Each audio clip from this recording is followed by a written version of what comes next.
Bien-aimés dans le Seigneur, que Dieu vous bénisse. Vous êtes bien branchés sur la télévision La Foi en Jésus et vous aussi qui êtes branchés sur notre bouquet Orao TV dans la télévision La Foi en Jésus. Et nous sommes arrivés dans l'émission qu'on a l'habitude de présenter, ou bien celui qui présente ça, c'est le prophète Guigui Ezoselungu, les temps prophétiques. À partir de 19h, heure de Bruxelles, heure de Paris, heure d'Europe. Sans plus tarder, on va lui introduire. Prophète, bonsoir. Bonsoir, frère. Que Dieu te bénisse. Toi aussi, pareillement. Merci. Amen, papa. Est-ce que, papa, tu peux prier pour nous avant de commencer notre émission? Seigneur, nous voulons te dire merci pour ces instants merveilleux. Nous voulons encore soupirer auprès de ta parole. Seigneur, nous aimons la parole. Nous voulons partager, nous voulons communiquer ta vie, non pas la nôtre. Et nous bénissons, Père, ces instants merveilleux. Nous croyons à ta fidélité. Nous croyons que ces instants, ce sont des instants d'amour avec toi, des communions avec toi, parce que tu es notre leader, notre seul appui. Au nom de Jésus-Christ. Amen. Amen, amen, amen. Prof, on va parler aujourd'hui de leadership, ou bien leader. Un leader. Un leader, c'est qui? Voilà, je vais partir par des définitions simples pour essayer d'enlever certaines confusions que nous avons. Déjà, un leader, c'est celui qui est à la tête d'une équipe. Un leader, celui qui est à la tête d'un groupement, à la tête d'un groupe de personnes pour les diriger et les amener quelque part. Et ce leader a une vision qu'il explique à ceux-là qui sont avec lui, et c'est sous sa direction que ces gens seront conduits. Mais par contre, le leadership et le leader, c'est deux choses différentes. C'est une différence. Le leadership, c'est la fonction du leader. Lorsque le leader est à la tête du groupe et qu'il est en train d'exercer sa fonction, il est en train de le diriger, c'est là où il fait le leadership. Mais le leader, c'est comme toi, tu es le leader de la RTFJ. Mais pendant que tu es dans tes fonctions, tu exerces le leadership. Donc le leadership, c'est la fonction d'un leader que tu es. Dans un groupe, on peut en avoir des leaders? Non. Même à l'église. L'église de Jésus-Christ, Jésus devait être la tête de l'église, raison pour laquelle la tête de Jean-Baptiste a été coupée. Parce que Jean-Baptiste avait une vision et sa vision différait de la vision de Jésus. Comment? Jean-Baptiste était le précurseur, c'est-à-dire son plan d'action était de préparer les chemins pour les seigneurs. Or, les seigneurs, ils n'avaient pas la mission de préparer les chemins pour quelqu'un. Lui, sa mission par contre était de préparer un peuple qui va rencontrer maintenant les seigneurs. Mais Jean-Baptiste, je dis, qui va rencontrer Dieu partant de l'enlèvement. C'est les Seigneurs qui devaient accomplir ce travail. Mais par contre, Jean-Baptiste, lui, devait venir avant pour préparer un peuple qui va recevoir le salut qui viendra par Jésus-Christ. Donc, ce qui veut dire que si Jean-Baptiste était resté encore au temps de Jésus, il allait avoir deux têtes à l'église. Donc, deux leaders. Deux leaders. Alors, la tête des gens devait être coupée. Bien aimé, comprends toi qui as l'habitude tu trouves qu'il y a un leader dans cette ou dans une compagnie ou dans une église, toi aussi tu veux devenir leader aussi là. Je prends un exemple bête. Hein. On va aller d'abord par des exemples naturels. Après, on va prendre des exemples de la Bible. Prenons l'exemple de quelqu'un qui travaille à la poste. Tu étais directeur administratif à la poste. La poste, bien que ça fait aussi des opérations financières. C'est aussi comme une banque, mais sauf que la poste fait des choses que les banques ne font pas. Cette personne va travailler chez ING. OK? En réalité, comme il n'a jamais travaillé dans une banque en tant que tel, il aura besoin aussi d'un coaching. Il aura besoin de s'adapter au système de la banque en tant que tel. Ce qui veut dire que cette personne sera soumise à quelqu'un. Bien que cette personne pourra occuper peut-être le même poste, mais dans un premier temps, il doit être soumis à quelqu'un qui va le coacher. C'est ça le problème. C'est ça ce que Jésus a fait.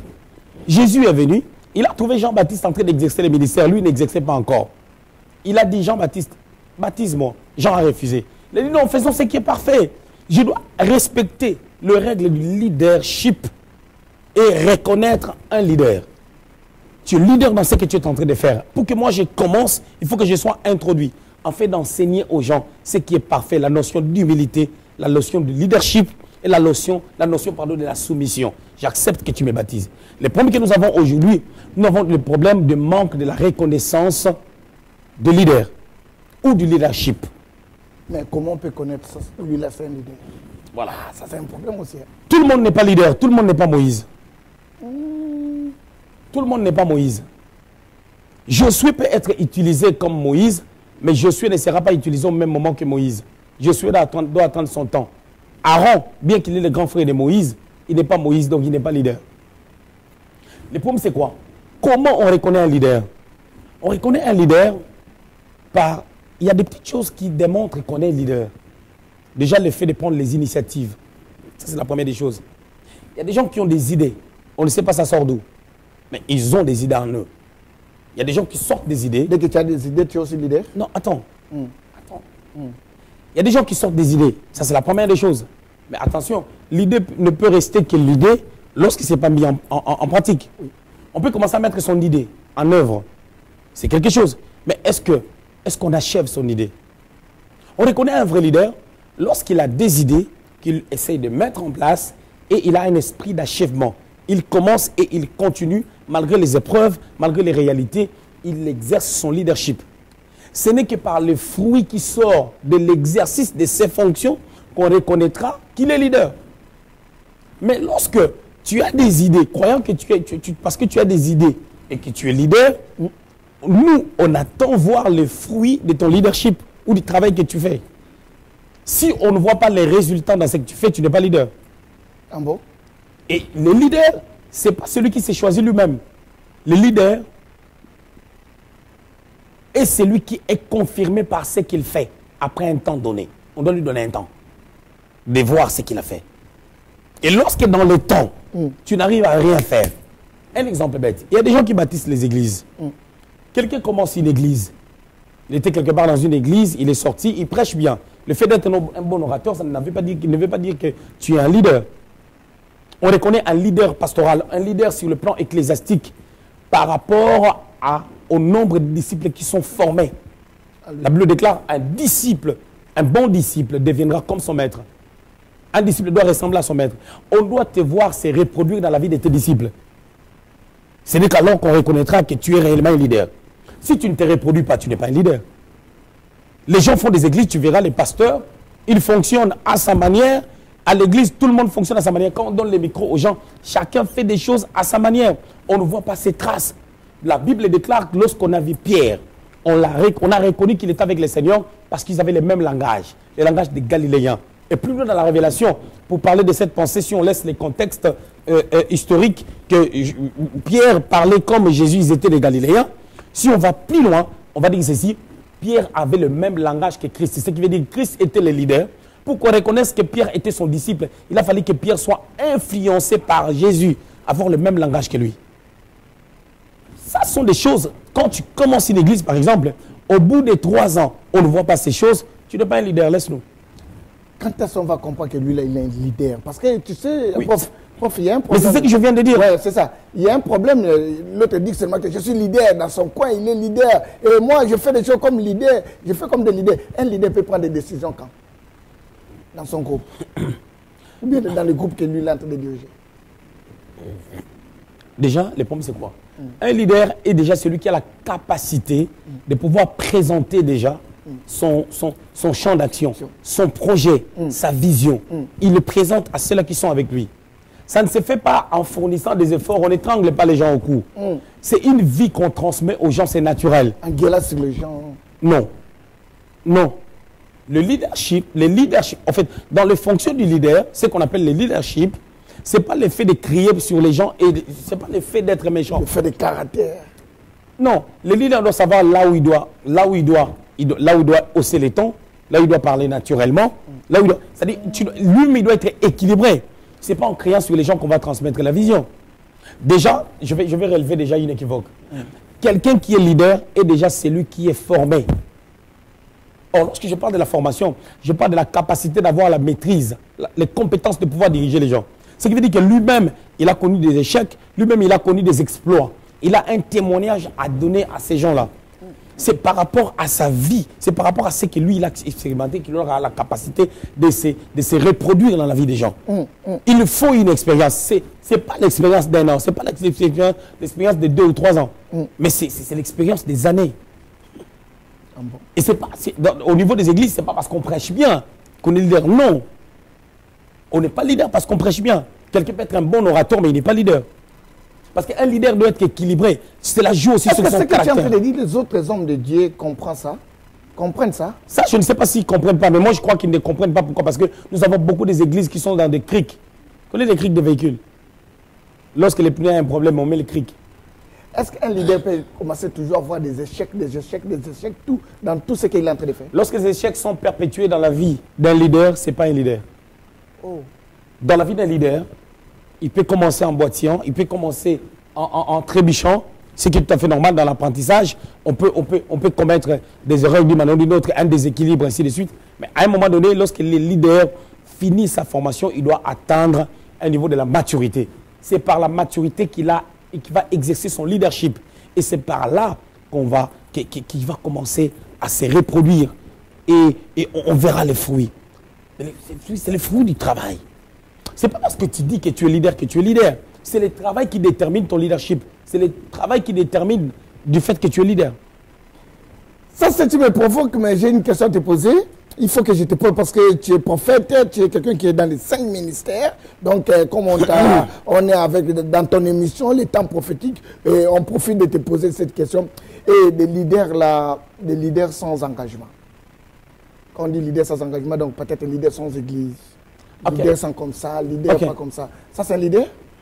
Bon, moi, je vais dire une chose, hein, vraiment pour être simple. Moi, je dirais, lorsque nous parlons du leader ou de la notion de leader, il y a plusieurs sortes de leaders. Il y a des leaders politiques, il y a des leaders ecclésiastiques, il y a des leaders familiales, comme les papas. Pas ecclésiastique. Voilà, on reste dans la dimension de l'église. Ouais. Voilà. Moi, je vais dire une chose.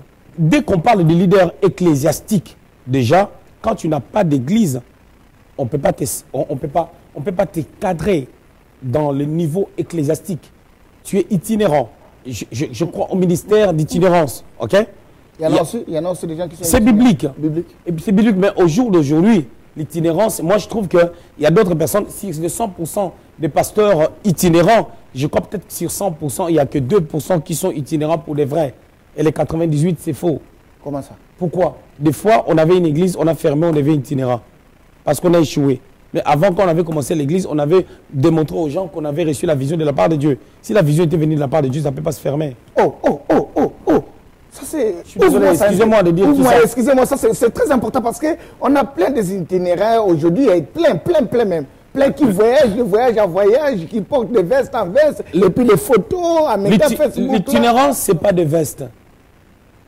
L'itinérance, c'est un ministère, un mandat qu'on a reçu de la part de Dieu. Moi, je connais un homme de Dieu à Brazzaville depuis très très longtemps. Aujourd'hui, il est leader d'église. Il a bâti une église, ça fait un bon moment, je crois depuis 2002 ou 2003. Mais cet homme est resté pendant, je crois, un bon moment dans l'itinérance. Moi, je l'ai vu travailler à Brazzaville. Hein. Je vis son itinérance avec un grand impact. En fait, il organisait des programmes à Brazzaville. Il passait à la télé. Cet homme-là, moi, j'ai assisté à son programme. J'ai travaillé dans son programme pendant 34 jours. Vraiment, c'est le pasteur Kani. Il a organisé un programme de 34 jours. Il y avait deux programmes avec 2 prédicateurs différents dans la journée. Ça nous a fait 68... Après-midi et soir. 68 prédications, ça se suivait. 16h à 18h et tout de suite, 18h15 à 20h15. C'était merveilleux. C'était merveilleux. À cette époque-là, moi, j'étais chargé de l'équipe d'adoration et de louanges. Je m'occupais aussi des suivis et de l'intercession. Parce que tu es aussi un bon chanteur. Je t'ai suivi une fois, tu chantes. C'était vraiment... Il organisait des programmes, les âmes étaient gagnées dans ces programmes. On a gagné à peu près 150 personnes qu'on a orientées dans les églises. Je dis 150 personnes qu'on a suivies pendant 1 mois et demi. On les a suivies. On a suivi la foi. J'étais dans le programme.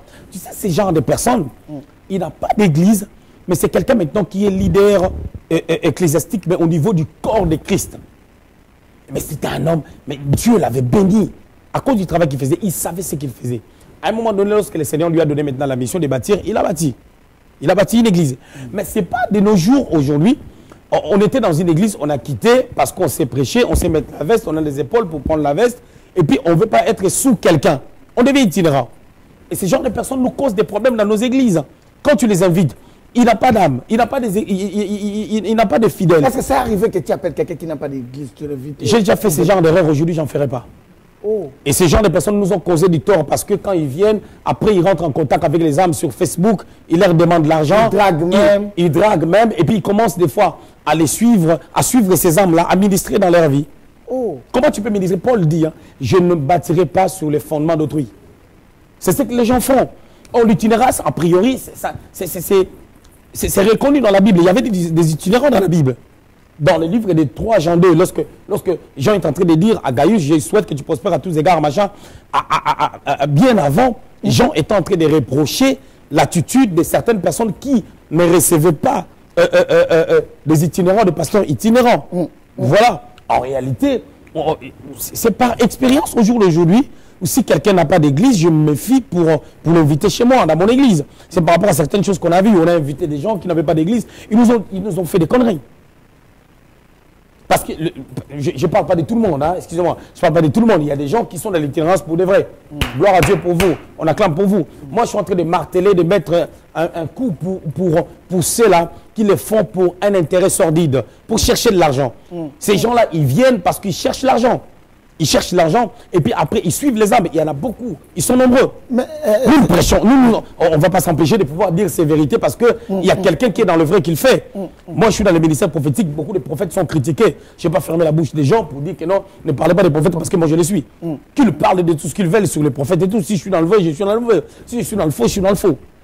Et ce qu'on a entendu, c'est comme tu as soulevé le thème, petit sujet là d'itinéraire, ce qu'on a entendu, les itinéraires là, c'est eux-mêmes aussi qui cherchent, qui frappent aussi des portes pour qu'on les appelle. Bien sûr que oui, bien sûr oui. La qualité de... Pour reconnaître un faux itinérant, ok, un faux itinérant, un faux leader dans son domaine, l'itinérance, c'est, il demande aux gens de laisser prêcher.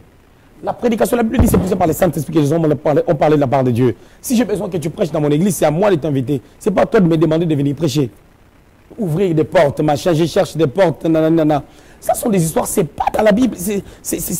Paul dit, hein, priez pour nous, afin que les grandes portes d'accès efficaces nous soient ouvertes. C'est Dieu qui ouvre des portes.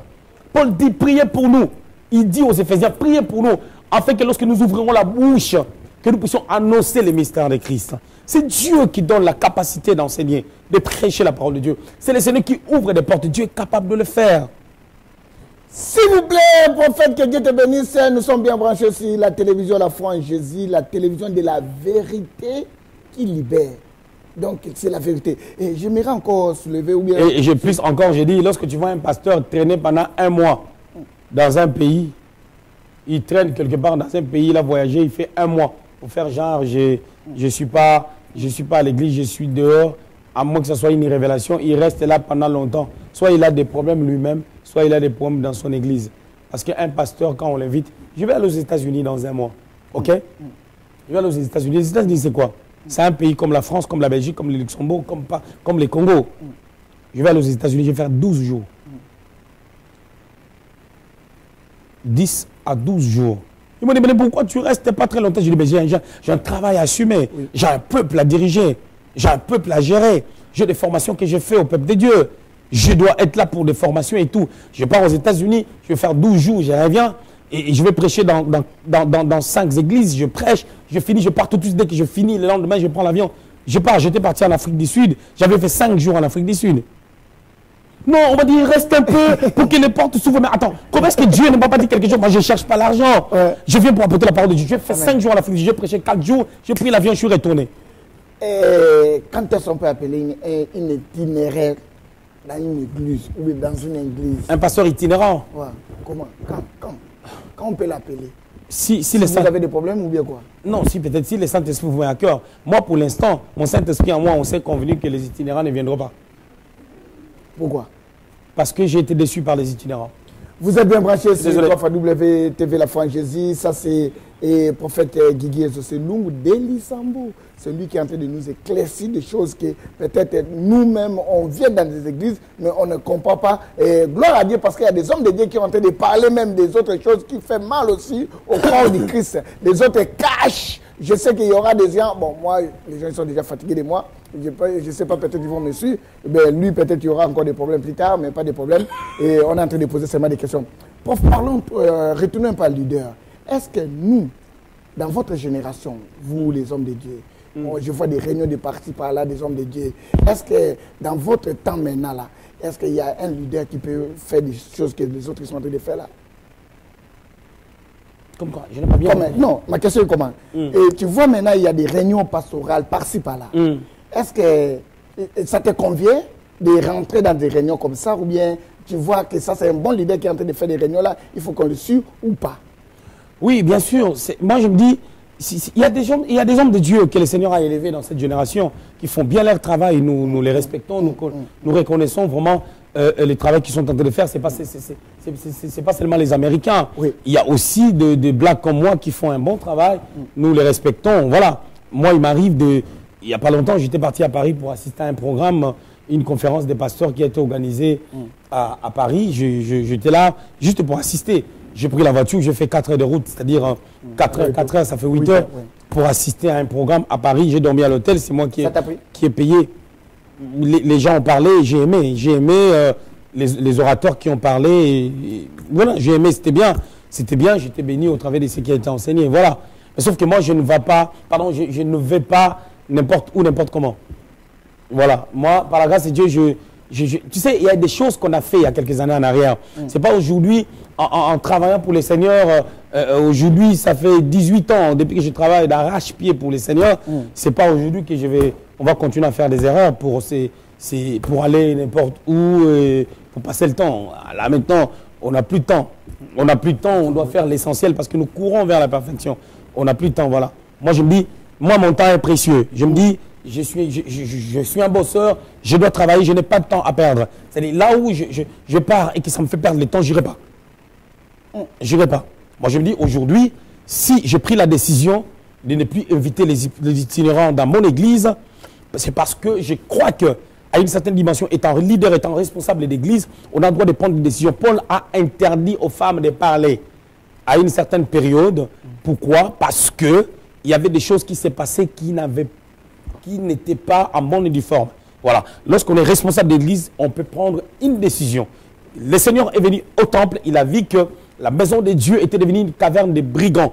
Il les a chassés. Il n'a pas prié, Seigneur, dis-moi qu'est-ce que je dois faire. Dieu, mon Père, tu es aux cieux, dis-moi qu'est-ce que je dois faire. Non, il les a chassés, il a pris la décision. Parce que nous devons être équilibrés. Lorsqu'il y a quelque chose qui ne va pas bien, on a la capacité de pouvoir prendre la décision et mettre un stop.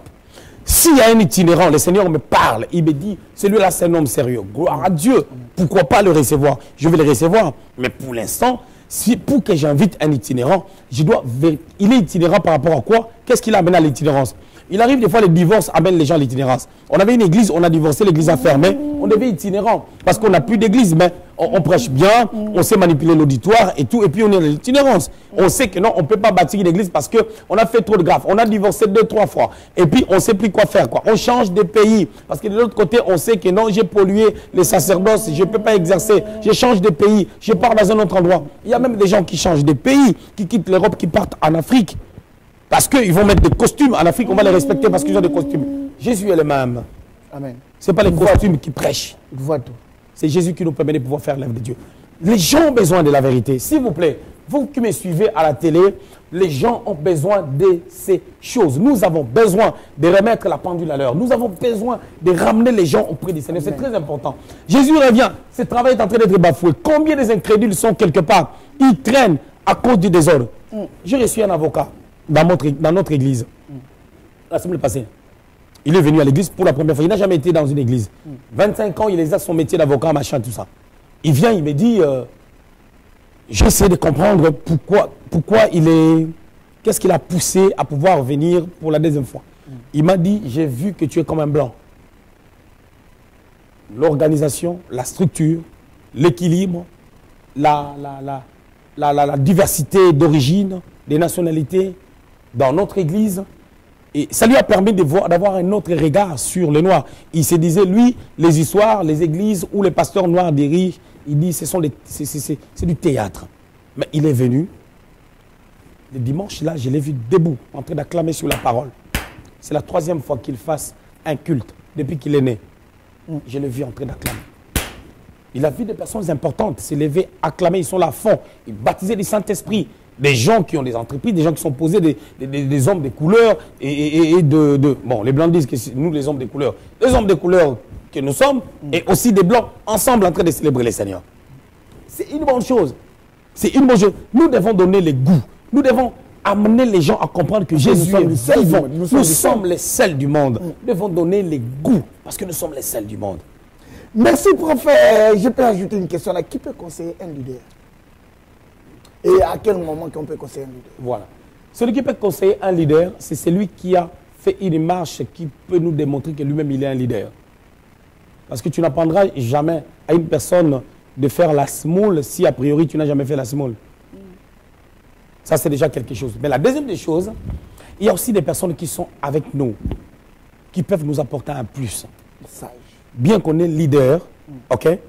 Je prends un exemple bête. J'ai des gens qui sont techniquement forts, ok? Qui savent, par exemple, faire la décoration, qui peuvent donner une autre forme, par exemple, à mon bureau. Ce n'est pas à moi de le faire. Je dois le laisser faire le travail. Il y a d'autres personnes qui sont calées dans l'organisation sur le plan financier. Ils savent comment gérer tout ce qui est paiement de factures, comment gérer tout ce qu'on doit payer, ainsi de suite et tout. Parce que nous avons quand même un budget dans les églises assez costaud sur le plan annuel. Annuellement, où nous avons des factures à payer, il faut un bilan, il faut qu'il y ait des personnes qui ont la capacité de pouvoir faire ces choses. Ces gens peuvent apporter aussi des idées. Leurs idées sont les bienvenues. Des fois, pour embellir la salle, tout ce qui ne touche pas la doctrine, logiquement, ça ne doit pas être l'affaire du pasteur. Ça c'est très dangereux ce que tu veux de parler. Hein. Vous contrôlez tout, vous les pasteurs là. Alors le problème qui est là est que les pasteurs se retrouvent partout. Ils contrôlent tout. Et on vous appelle même des gourous pasteurs si c'est quoi. Ils contrôlent tout et ils sont partout. C'est ça le problème. Quand on est partout, l'église ne grandit pas. Oui, quand on est partout. C'est ce que j'étais en train de dire au début. On doit avoir la capacité de former les gens. C'est-à-dire, tu as un talent, tu as un don que moi je n'ai pas. Mais par la capacité que j'ai reçue de la part de Dieu, j'arrive à faire sortir ton talent au bénéfice de l'église et Dieu te bénira aussi. Ça nous manque. Ça nous manque. Surtout, tu verras, il y a des églises qui fonctionnent, ça fait 9 ans, ils n'ont pas les comptes bancaires. Merci, prof, que Dieu te bénisse. On prend quoi? On laisse quoi dans le leadership? Ce que nous devons prendre, ce n'est pas parce que tu prêches bien que tu es un leader. Ce n'est pas parce que tu prêches bien que tu es un leader. Nous devons voir le fruit de ce que tu fais. Pour les itinérants, tu peux être dans l'itinérance, ça marche assez bien. Crois au Seigneur, Jésus est vivant. Et continue de faire ce que tu as à faire si c'est le Seigneur qui t'a appelé. Gloire au Seigneur. Pour ceux-là qui dirigent des églises, moi je dirais, si ça ne marche pas, ça fait 9 ans, 10 ans, ça ne marche pas depuis que tu avais commencé ton église, en tout cas, va demander à celui qui t'avait appelé. Tu peux encore faire marche en arrière, retourner là où tu étais demandé pardon. Sauter comme on dit aussi. S'asseoir, ça va te faire du bien. On n'a rien gagné. Il n'y a que Christ qui nous a gagné. Nous sommes sauvés par lui et nous sommes en lui. Humilions-nous sous la main puissante de l'Éternel. Alléluia. Et il nous élèvera au moment opportun. Reconnaissons ce que nous sommes et ce que nous ne sommes pas. Et Dieu vous bénisse. Merci, merci. C'était le prophète Guigui Exaucé Lungu de Lissambourg. C'est lui qui est le présentateur ou bien c'est lui qui est le propriétaire de l'émission Les temps prophétiques. Que Dieu lui bénisse. Et prof, tu peux prier pour nous? Seigneur, nous voulons te rendre grâce. Nous n'avons pas encore atteint la perfection. Je ne suis pas un bon leader. Et je n'exerce pas un bon leadership. J'ai besoin que tu m'aides encore davantage. Seigneur, c'est que je sais, il y a quelqu'un qui est leader quelque part, mais qui ne fait pas encore des choses à la manière dont tu veux. Aide-nous à pouvoir le faire. Seigneur, nous croyons qu'au travers des leaders sortiront aussi d'autres leaders. Parce que je crois qu'un lion n'enfante jamais un tigre. Un leader enfante un leader. Seigneur, nous croyons à ces mystères. Nous croyons, s'il y a des leaders puissants, des leaders compétents, nous croyons que cette génération sera impactée, influencée par ta gloire. Nous bénissons ton nom parce que tu es fidèle. Nous bénissons ton nom parce que tu as enseigné à quelqu'un, parce que tu as disposé les cœurs d'une personne pour pouvoir nous écouter. Sois béni dans le nom de Jésus-Christ. Merci Seigneur Jésus. Merci Seigneur Jésus. Amen, amen. Bien-aimés, on se voit encore le vendredi prochain par la grâce de Dieu. Amen. Bye. Merci. Amen.